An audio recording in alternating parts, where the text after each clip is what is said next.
Okej, sådär. Nu ska jag filma rummet som jag bor i Sundsvall. Ibis hotell.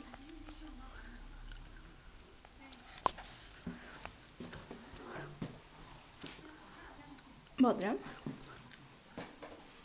Dusch. Och så snygga jag.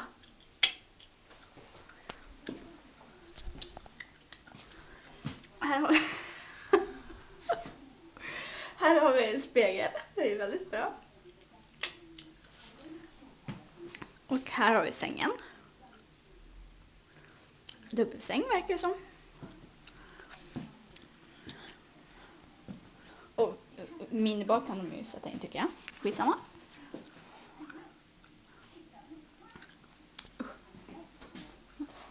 Så här ser det ut när vi tittar ut.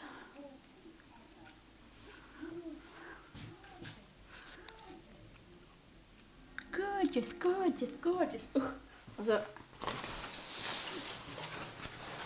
så åt andra hållet ser det ut så där.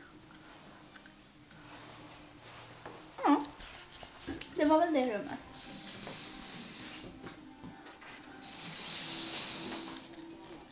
Just. Sen är det middag klockan 6. Hej hej.